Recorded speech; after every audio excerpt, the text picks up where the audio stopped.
Namaste. Welcome to Urban Chatterati. This is Abhinav Prakash. And today I have with me Abhijit Iyer-Mitra to discuss the latest standoff between India and the Twitter East India Company.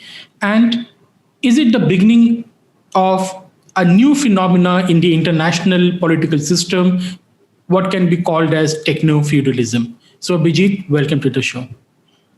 Well, thanks for having me on. So Abhijit, what exactly is Techno-Feudalism? Let's start by defining this word itself. Okay, so, historically, the world keeps going through phases of urbanization and then deurbanization. The first deurbanization turns out happened because of climate reasons. That was in 1177 BC, where the Bronze Age comes to a very, very abrupt end. And then, you have a early dark ages. And then, there's urbanization starts all over again. And this particular, the 1177 BC collapse seems to be throughout, the Middle East, India, China, everything. There's a complete dark phase during this particular period. The second dark ages happens for a variety of reasons. It's localized climate change, which pushes a lot of tribes westwards, and then, the domino effect of tribes, but also a breakdown of economic systems in the West. Even empires that you see that seem kind of coherent, like, say, for example, the Byzantine Empire or the Sassanid Empire, you see not massive deurbanization, but a massive level of, rural empowerment where localized bosses take control, and it effectively becomes a horrible period of, near consistent violence across the board. You look at the Arab Empire, which lasted only for 60, 70 years before it fragmented, and then you have the Abbasid revolt and things like that happen. And even there, it breaks down into feudalism very quickly. The Sassanid Empire, it replaced, feudalized. The Byzantine Empire feudalized. India, by this time, Harsha and co., it was very significantly feudal. They weren't high-end states at all. So a significant amount of feudalization, which destroys people's lives. There is no food security. There is no human security. There is absolutely nothing at this point except internecine warfare. So you look at the level of the living standards, you look at life expectancy, all of these start dropping very, very drastically. Today, what you're seeing is tech feudalism. It isn't driven by climate change or localized climate change. It is driven by technology. And what is happening with this technology is that it has attained something called a singularity. Now, a singularity, the way it was defined was that when artificial intelligence becomes superior to human intelligence, where it can think for itself. And, this gets popularized in the Terminator movies, where, that famous line, "Oh my God, it's begun," where, the androids are taking over the world kind of thing. This, turns out, is wrong. It's actually humans who have taken over this process to a point of no return and extremely dangerous. So what is tech feudalism? It is the shift, very specifically, if you want to define it, it is the shift of power from the state to large technology corporations, where you have an intersection of several powers. First is sheer computing power. Second is wealth. Third is data mining and big data usage, how you segregate data and then turn it into a usable product. And fourth, the ability to, subliminally message, create certain kinds of behavior, exploit a psychology. And fifth, combining all of this, you use all of these in combination to completely corrupt the legal systems. Section 230 of in America that gives tech companies certain rights is one of those examples of a severe corrosion of checks and balances in the system.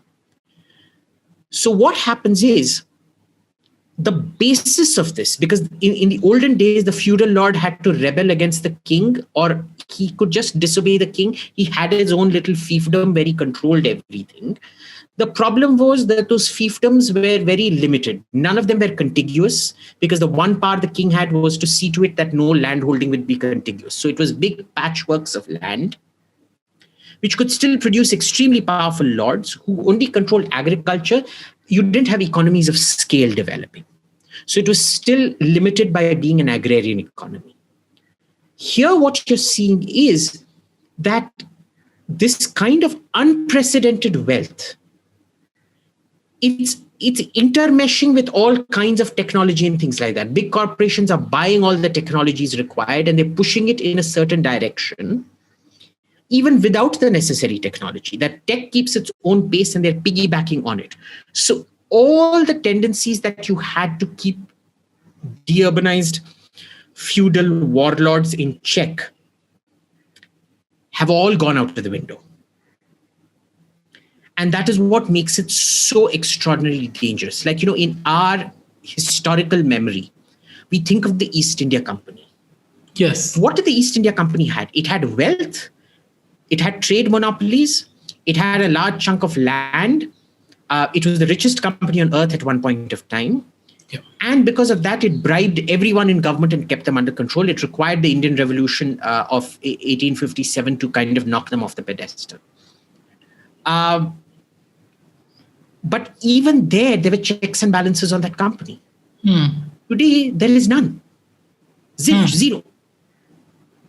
Yes. And if you look at it, it is ever since social media has erupted on the scene, you see civil strife. Now, you can actually see there is correlation. It won't take much to prove causality. That, BBM comes on the market, you have the London riots of 2011. Twitter comes on the market, you get Tahrir Square and the Arab Spring. The Arab Spring is called the Twitter Spring. Right? And you see wherever the power of tech companies keeps growing, civil strife and social strife keep growing exponentially. After the end of segregation in America, where was there civil strife? There was at most the anti-Vietnam movement, which was, they're exaggerated now, but in those days it was a tiny, minuscule, irrelevant movement.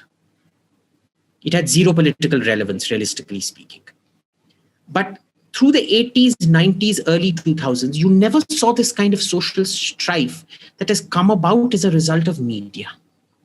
So you have a clear causal linkage between social media, civil war, and strife.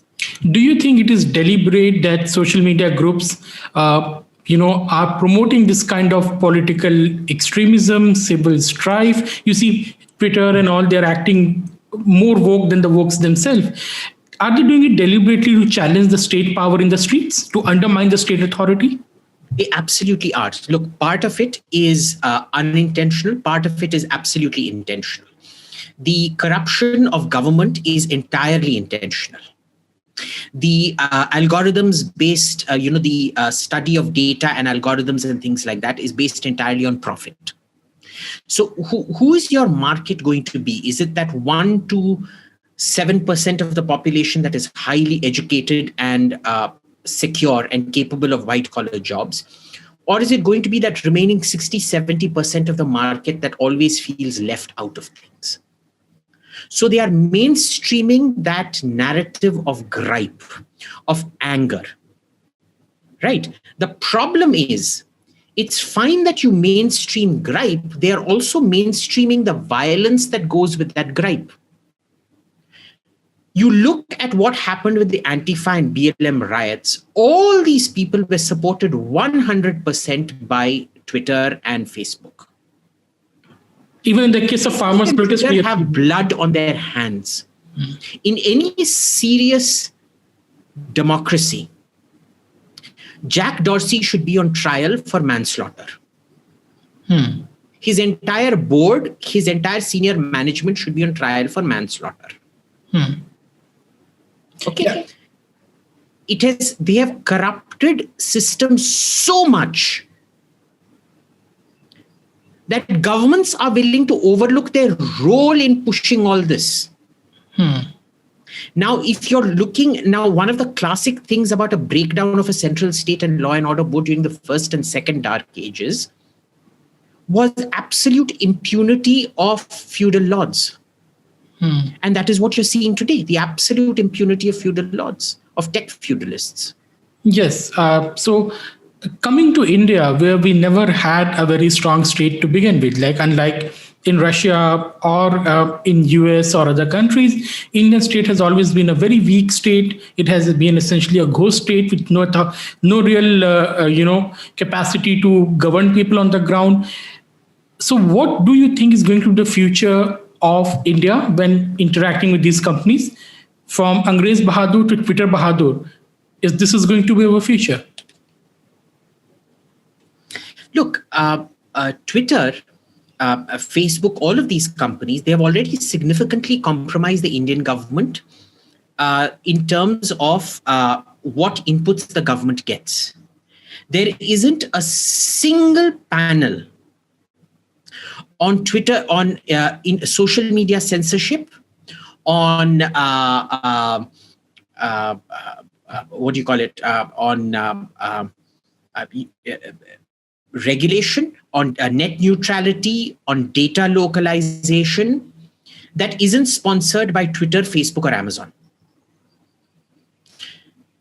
There have been government ministers on these platforms where the entire panel is curated to give only one point of view, and like an NDTV panel where they will choose one bakra from the right who is particularly stupid, particularly inarticulate, and gets given only 5 minutes in a 55-minute program.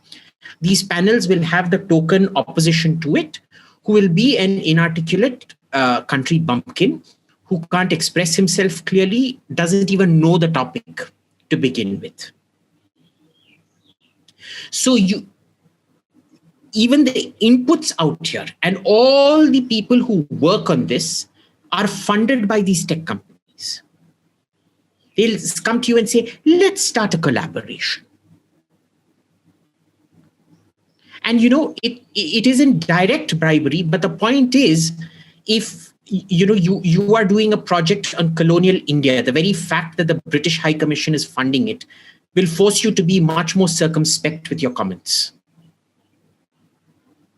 And ultimately, it becomes the relation between a heroin supplier and a heroin addict. But can we discount the fact that there's actual bribery?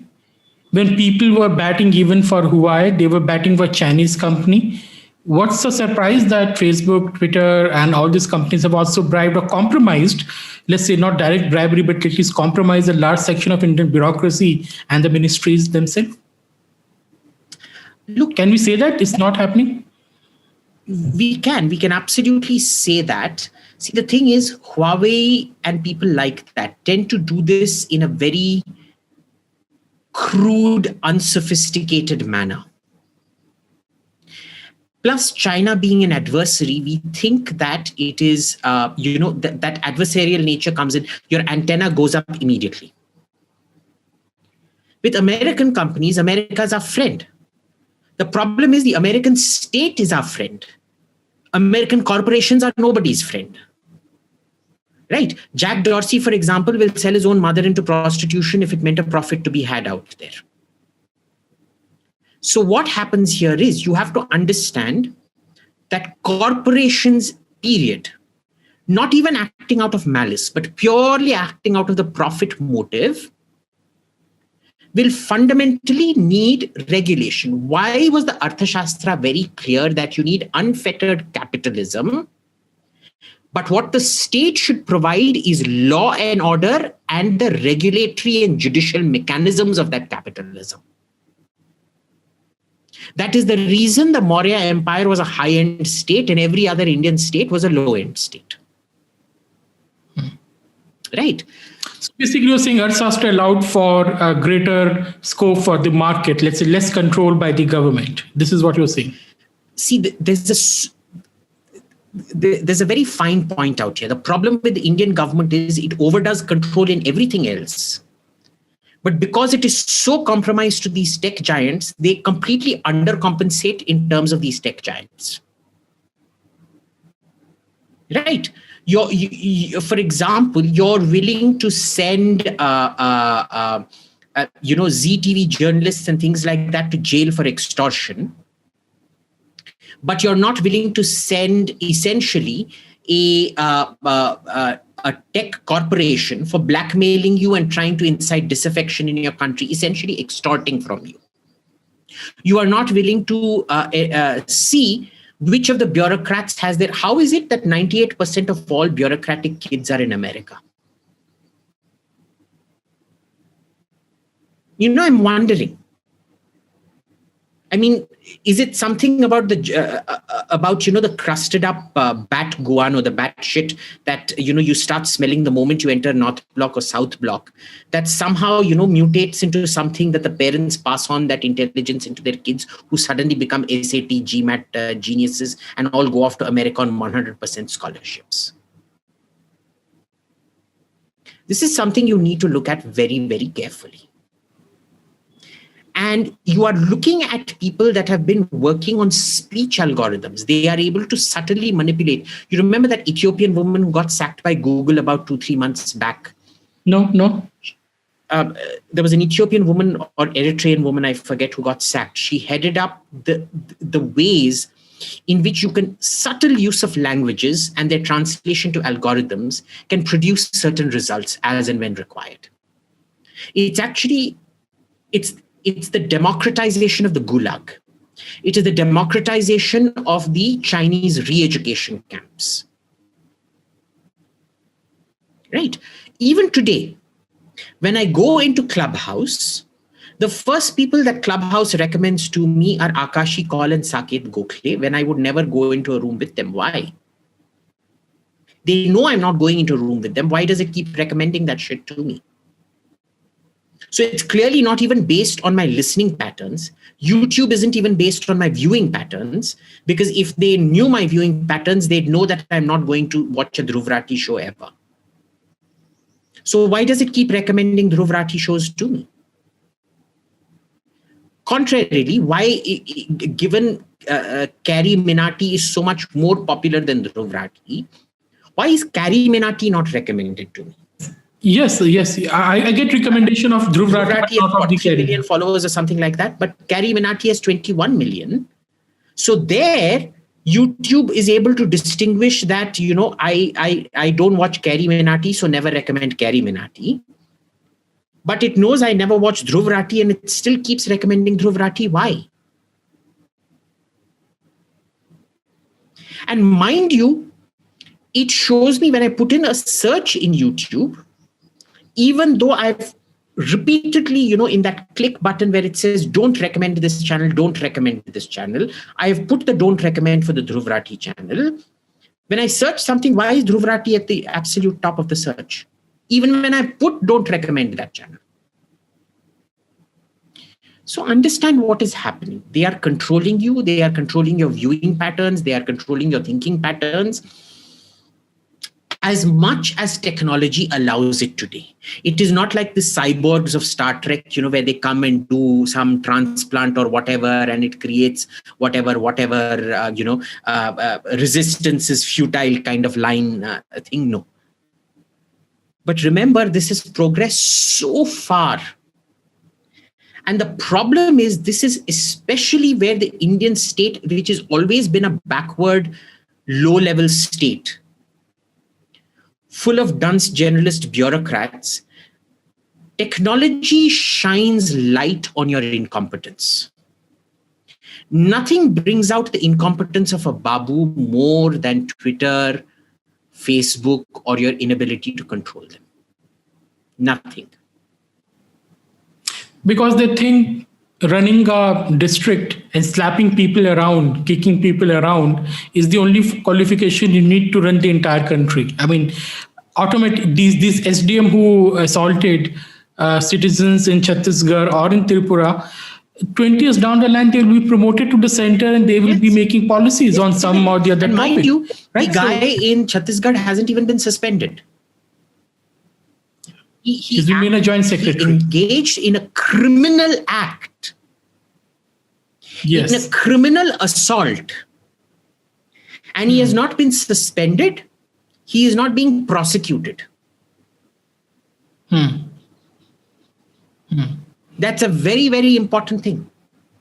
And where are all these civil society organizations? They should have gone to the governor and sought the permission to prosecute this bugger.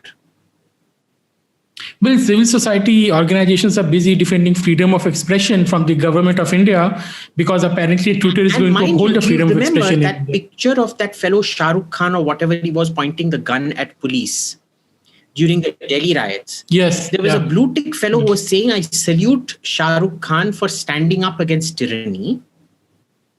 Yes. There was no action taken on that. Yeah. So there is a lot of things happening out here. It started off coincidentally. Now it has become by design. Okay. I think the threshold of where it was natural technology progression, where it turned into a cartelized, deliberately, intentionally malignant body to weaken governments and promote a certain social narrative that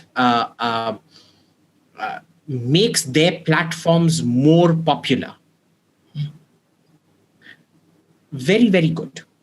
What I think, they are promoting certain kind of narrative, especially this woke kind of extremism, because they know it creates civil and political strife in the societies and it weakens the government. You just need to get one piece of information out of Twitter and Facebook and YouTube. They take all these people off to Palo Alto on, fellowships or whatever it's called. Get a list of who they've taken so far.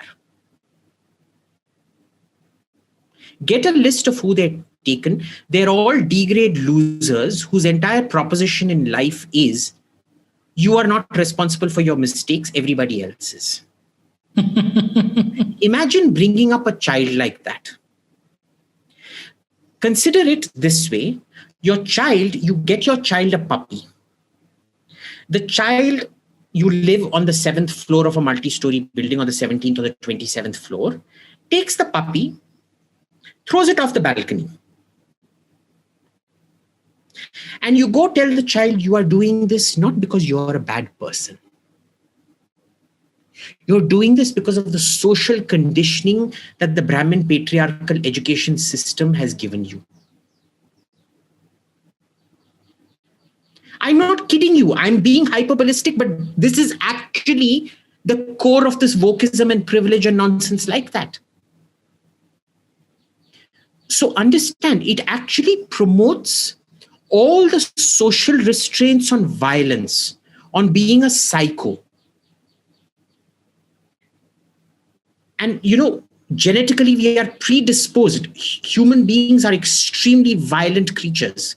We know this genetically because humans and our ancestors, the chimpanzees, who are our closest relatives in the, they're not technically our ancestors, but our closest relatives in the animal kingdom, are two of the very, very few species known to take pleasure in torture and in psychotic murder, not for food. Okay, it is, so all the systems of social tempering, of social control, of checks and balances that you've built up over the last, millennia, 15,000 years. Yeah. They've all gone out of the window. They are desensitizing you to all of this, and there is a reason that where social media explodes, civil violence explodes. Okay. Now, you can say that, if social media should be spared the consequences, if they don't do content moderation. But if you do moderation or promotion, then you should be the one that goes to jail. It's very clear. 100% agreed. If you 1% moderation means you bear 1% responsibility in every crime that happens because of Twitter. Yes. But when we talk about this thing, we only talk about Twitter, Facebook, and nowadays WhatsApp as well. But let's talk about the sharks in the ocean, the Amazon, Google. What about them? They are the real tech feudals.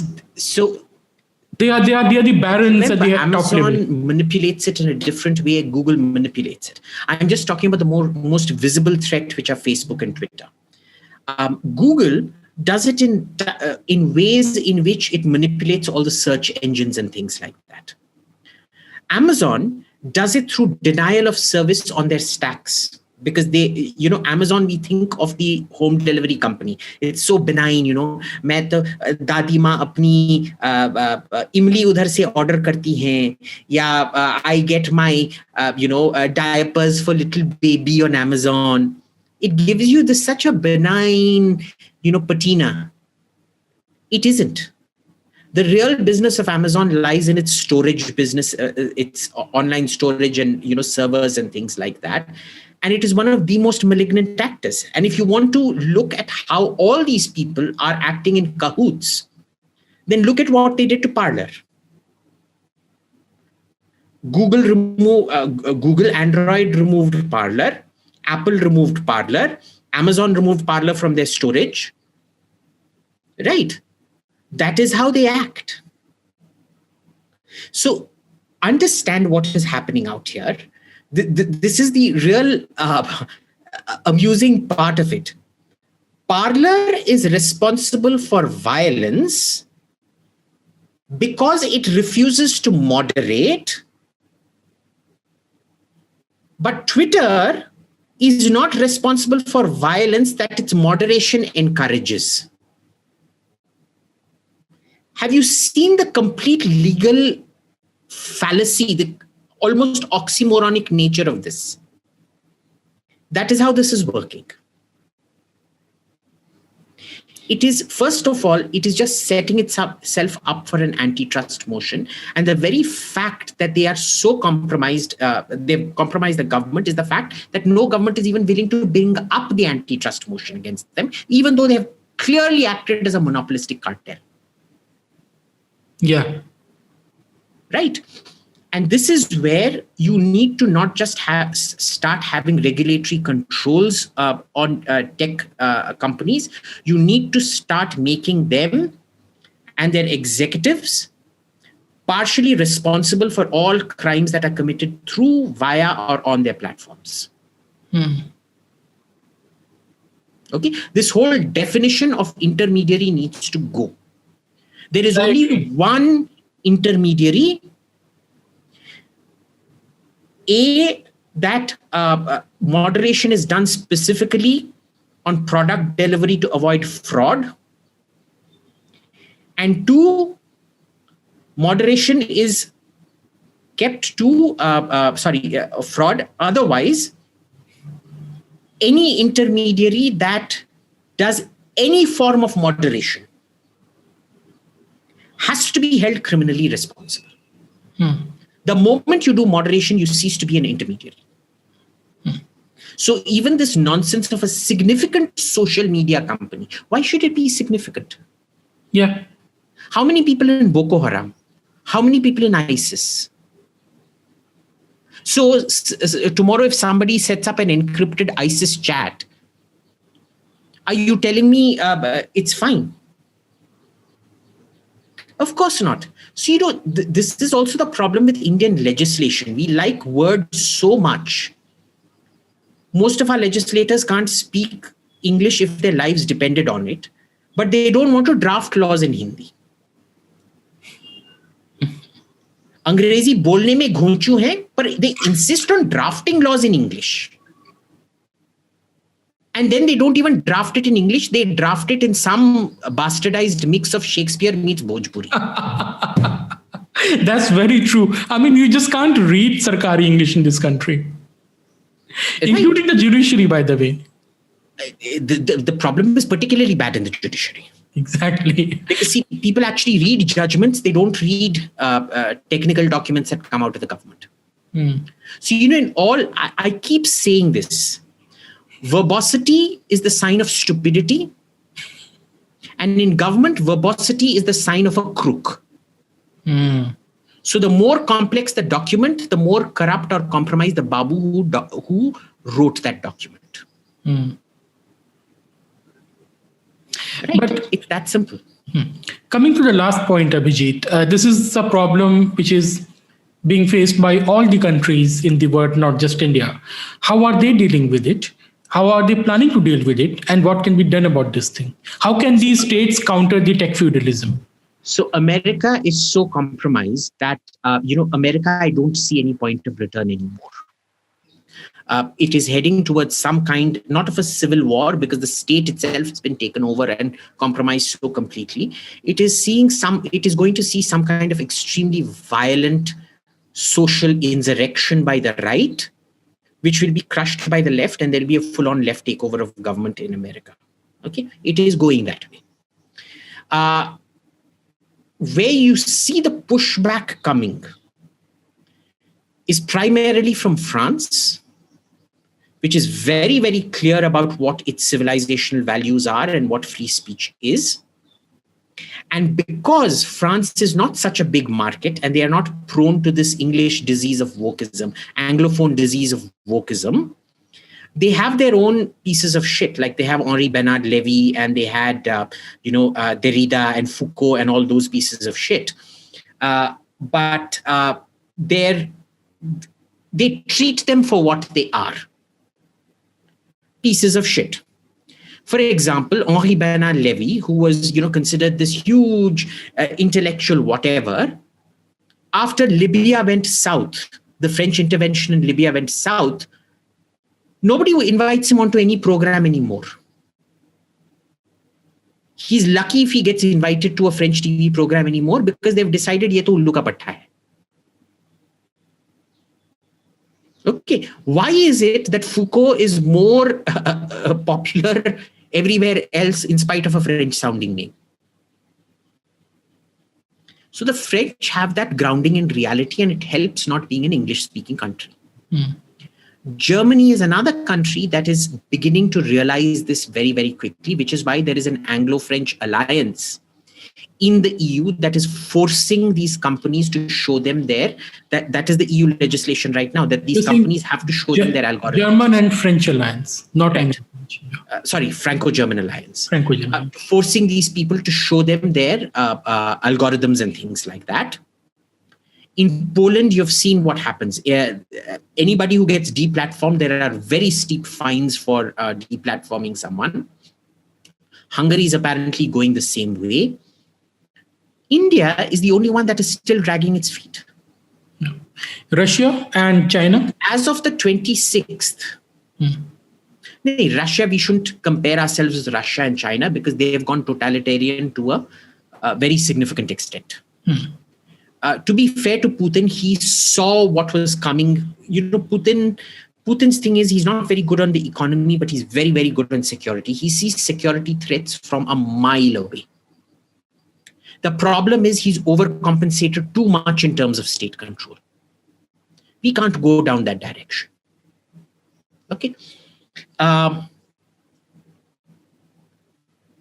sorry, where was I? I forgot you destroyed my train of thought. India is the only country not doing anything. India is the only country where as of on the 26th of May, 2021, Twitter was in breach of Indian law by refusing to comply with a legal directive to share information.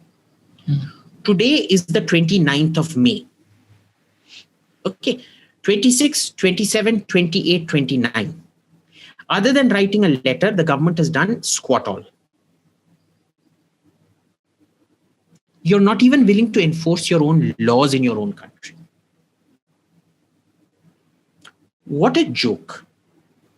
किसको पैसा दिया Twitter ने या किसके बच्चों को वो scholarship पे भेज रहे हैं, hidden scholarship, because the child will go there and they will get some endowment scholarship which will be fixed, so it won't look like a direct scholarship.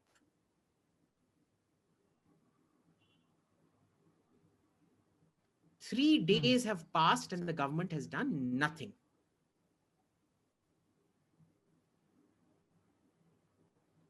Mind you, these people are culpable for the Delhi riots and they are culpable for the Republic Day riot as well. But anyways, Abhijit, so what do you think about the Chinese way of dealing with these tech feudals? Things is not right. You can't just I'm asking something. I'm asking something. Not just with Twitter. You can't create this great wall of China and things like that and cut yourself out. Okay, it never works. It never works. No. And I'm not talking about. I'm not talking about Twitter or Facebook. I'm talking about how the Chinese state dealt with Jack Ma and their local tech entrepreneurs. Again, see, that is going overboard for what? He made innocent criticism of the government and then they threw him in jail and etc. etc. You can't do that. Yeah. See, this is where I'm saying there's a fine line. It's actually a very clear line for me. If you're good on your concepts and things like that, it's a very clear line. Right? You should be free to criticize the government. The point is, you can't generate social strife. You can't try to control society. You can't try to incite society. Okay, it is fine for Jack Dorsey to come and claim Narendra Modi is a fascist. It is not okay for Jack Dorsey to start writing algorithms that promote people calling Narendra Modi a fascist, suppressing people who say Narendra Modi is not a fascist, or banning them outright. You just made the entire debate clear for the people. It's not about free speech. It's about what you're doing in your business. It's not about free speech of Jack Dorsey. It's about use of Twitter as a manipulation platform to promote certain kind of... With absolute opacity. Yes. And an absolutely naked lack of consistency. To the point where, somebody who values free speech like me, who has been to jail for saying stuff, is more willing to trust the High Court and government of Odisha than I am Twitter any day. Okay, I will trust the Supreme Court of India over Twitter any bloody day. Yeah, of course. Yeah. So instead of being an enabler of democracy that we were led to believe, it is essential that in order to preserve democracy, you need to crush these social media companies. There have to be criminal consequences. Fair point. In addition to financial consequences. Yes. Agreed, Abhijit. So this is a very important point you have made. You have just clarified the entire debate. And you have also pointed out the long-term trend that state power is fragmenting because of these tech giants. And we are moving towards a new era of feudalism, the Techno-Feudalism. So Abhijit, thank you for coming to the show and discussing these very important concepts. The more people know about these things, there will be a consensus emerging on how to deal with these companies. As of now in India, people think that the issue is about BJP versus Congress.